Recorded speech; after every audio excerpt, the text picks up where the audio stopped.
Hello guys, good evening. Gusto ko magbahagi ng konting kaalaman. Lately kasi, ang daming nagtatanong, Ma'am, kailangan ho ba ng re-entry? Or ano-ano ho ba ang mga requirements na kailangan? Kasi uuwi ako gamit ang spouse visa. Doon din sa group na kasali ako, may mga nagtatanong din, uwi ho ako gamit ang spouse visa. Ano ho ba ang mga kailangan sa pag-uwi? So, sasagot naman kami, tsaka yung ibang kagrupo din. Wala namang kailangan, Zairo card lang, tsaka passport, ticket, syempre, yung mga basic, di ba? So, yun lang naman talaga yung kailangan as long as hindi ka lalagpas ng 1 taon na lalayo ka sa Japan or lalabas ka ng Japan, uwi ka ng Pilipinas, hindi po kailangan na re-entry. Okay. So, meron makikisagot, hindi, kailangan na re-entry, ganyan. Oh, hindi po kailangan na re-entry ang spouse visa kung ikaw ay magbabakasyon or lalabas ka ng Japan as long as hindi po kayo lalagpas ng 1 taon. Okay?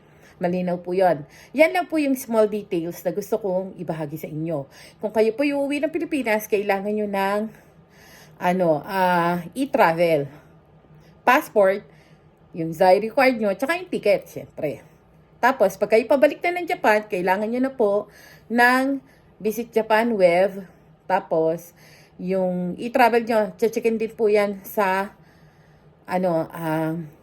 sa airport sa Pilipinas. Kasi ako chinek ako eh. Tapos, kakauwi ko lang nung November.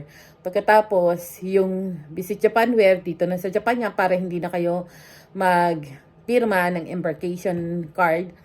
Tapos, yung passport, tapos yung ticket, syempre. Yun lang. Wala na re-entry. Although ako wala akong Zairo card, Tapos yung permanent visa, long-term visa holder, hindi na rin po kailangan na re-entry niyan. Kapag hindi lalagpas ng 1 taon. Pag kayo lumagpas ng 1 taon, o kaya naman kayo kabado, may freedom naman kayong kumuha na re-entry. Pero, kung hindi naman lalagpas sa 1 taon, kahit walang re-entry, okay naman po yan. No, yun lang ho. Sa mga nangangailangan ng re-entry, katulad ng student visa, working visa, trainees, kailangan nyo ho na re-entry. Tapos sa mga kung kayo kinakabahan, abay linawin nyo ho sa immigration.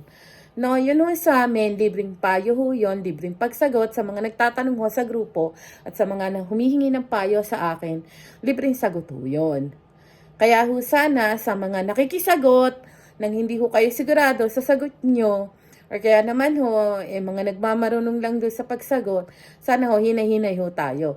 Kasi kami ho, na mga nandun sa grupo at kami talaga mga inaya pa talaga para magpayo, talaga hong nag-iingat din ho kami sa pagsagot.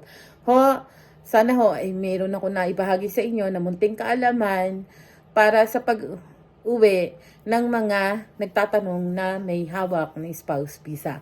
Maraming salamat po. Peace!